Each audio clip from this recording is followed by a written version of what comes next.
Di tengah kota Bandung, berdiri sebuah bangunan megah penuh sejarah, Gedung Sate.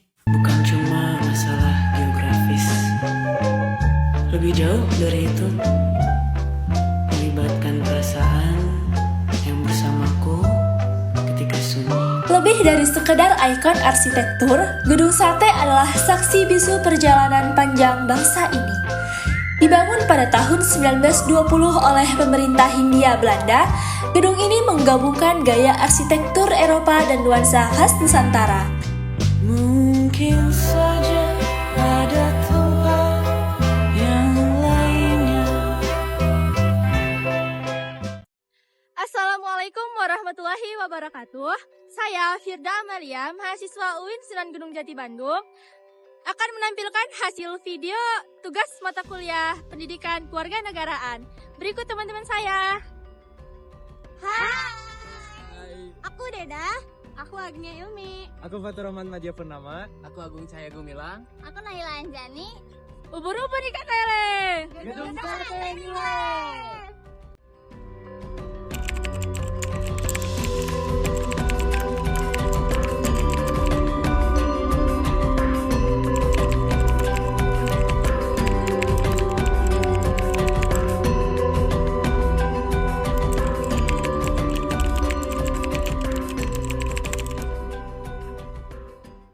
Ya, di sini saya Agung akan menjelaskan mengenai sebuah ide. Nah, sebuah ide yang gimana? Gedung Sate itu kan pasti dibangunnya itu berdasarkan sebuah ide dari seseorang.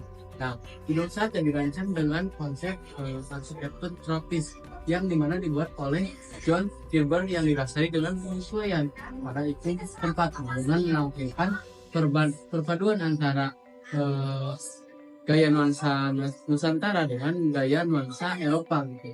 Jadi esensi gaya ini itu adalah penggunaan unsur Eropa yang digabungkan dengan unsur modernisasi dari Eropa seperti itu. Nah, bisa dilihat nih dari penggambaran arsitekturnya untuk pembangunan Gedung Sate ini. Kayak ini untuk penggambarannya dan ini.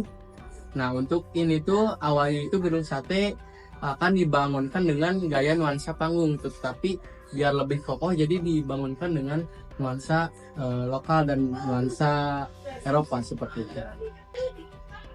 Nah, dari pembangunan atau building proses Gedung Sate tadi ada tokoh arsitektur utama dari Gedung Sate. Yang pertama ada insinyur Johann Gutenberg. Dan dia lahir pada tahun 1885 di Belanda.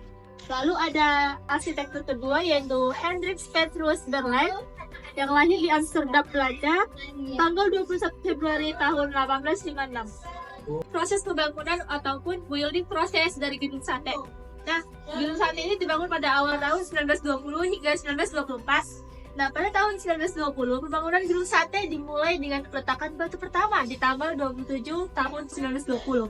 Penggalian tanah ini dilakukan untuk menanam konstruksi beton bertulang sebagai fondasi atau penahan bawah bangunan untuk gelombang tanah, dan juga dilanjut pembangunan lantai pertama hingga lantai ketiga. Lanjut pada tahun 1921, selesainya pengerjaan ruang bawah tanah hingga lantai ketiga, dilanjutkan dengan pengerjaan konstruksi lantai, pintu maupun jendela gedung, serta kolom pojok gedung bagian dan juga luar. Lanjut pada tahun 1922, dimulainya pembangunan menara gedung serta penyelesaian dinding luar, lalu peralatan lahan sekitar, serta pengerjaan atap atas bagian gedung. Baik, selanjutnya ada tahun 1923, di mana dilakukannya penyelesaian bagian aula lantai 1 dan juga serta penyelesaian ornamen sholat di aula sekitaran gedung. Nah, pada tahun terakhir atau tahun penyelesaian gedung, yaitu tahun 1924, menara selesai dibangun, bagian dinding disempurnakan, serta diletakkannya ornamen-ornamen batu di sekeliling bangunan. Gedung Sate akhirnya selesai dibangun seluruhnya.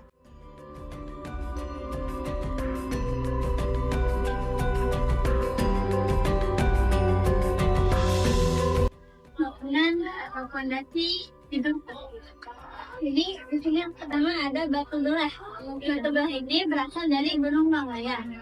Lalu yang selanjutnya ada lapisan perekat. yaitu lapisan semen, agregat halus, dan juga kapur.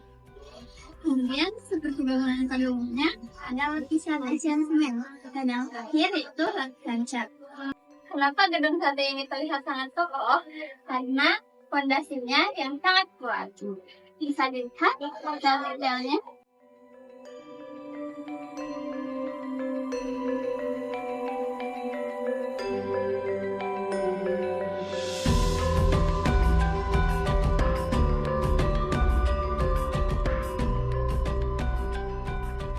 Kemudian yang selanjutnya ada kaca patri. Di gedung sate ini, ornamen kaca patri ini melambangkan fungsi rencana fungsi gedung sate. Yaitu yang pertama ada lambang roket yang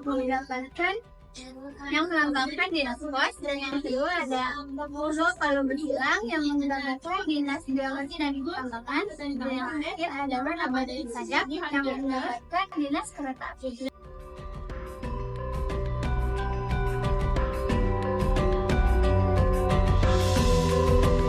Lalu kaca-kaca ini berasal dari Skotlandia.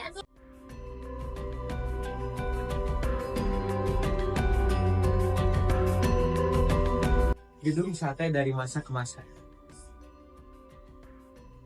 Pada tahun 1924, gedung sate berhasil dibangun oleh dari Belanda.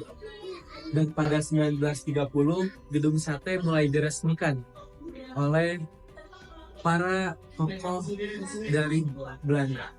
Dan pada 1942, waktu itu Jepang menjajah Indonesia dan mengalahkan Belanda dengan sekutu, lalu menempati gedung sate dan dinamai dengan Dokubu Sunsitsu yang sering disebut Dokubu. Dan pada 1945, waktu itu kala di Jepang ada bom Hiroshima Nagasaki, Jepang mengakui mundur atas penjajahan di negara Indonesia dan pulang ke negaranya, lalu diambil alih oleh Indonesia. Dan pada Oktober, Belanda kembali menyerang Indonesia dan mengambil alih gedung sate. Pada 1948, gedung sate digunakan untuk penyelenggaraan konferensi Jawa Barat yang ketiga untuk membentuk negara federal baru. Dilanjut dengan 1952, gedung sate ini pernah dijadikan kantor PUPR pada masanya. Sampai 1957 dan 1960 banyak pembangunan PUPR yang bisa kita nikmati seperti Jatiluhur, GBK, Bundaran HI, dan sebagainya. Dan pada 1980 sampai 2008, pemerintah Jawa Barat memindahkan pemerintahan yang dari Jalan Braga menuju ke gedung sate ini. Dan pada tahun 2017, Museum Gedung Sate ini dibangun oleh gubernur pada saat itu. Dan dilanjutkan pembangunannya oleh PJ Gubernur Jawa Barat waktu itu Pak Iwan Bule.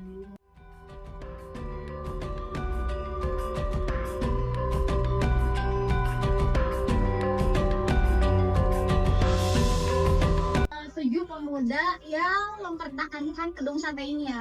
Nah, dulu itu ada 7 pemuda yang sempat mempertahankan gedung sate ini karena kan dulu Bandung itu sempat Bandung ya karena adanya ini tentara Nepal. Nah, mereka itu sebagian dari tentara Jepang. Nah di sana tuh 7 pemuda itu mempunyai senjata mereka nih senjatanya. Nah senjata ini sebagai senjata yang membantu mereka untuk mempertahankan gedung sate ini. Nah terus ini ada tokoh-tokohnya.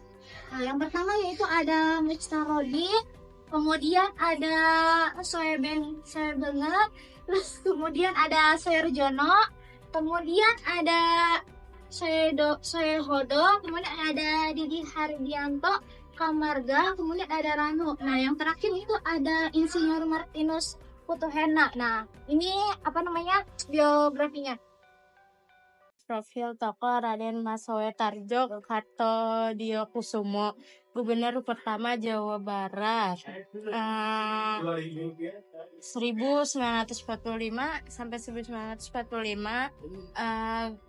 Gubernur pertama ini diangkat langsung oleh I.R. Soekarno pada 18 Agustus 1945. Beliau ini lahir di Blora, di Jawa Tengah 22 Oktober 1892 dan meninggal di Jakarta 20 Desember 1976 pada umur 84 tahun. Masa jabatannya berakhir pada Desember 1945. Menurut UU nomor 1 tahun 1945, Jawa Barat saat itu menjadi daerah otonom provinsi. Beliau tidak berkantor di Bandung melainkan di Jakarta. Ini dia beberapa video dari tiap sudut gedung sate yang pastinya bakal menarik.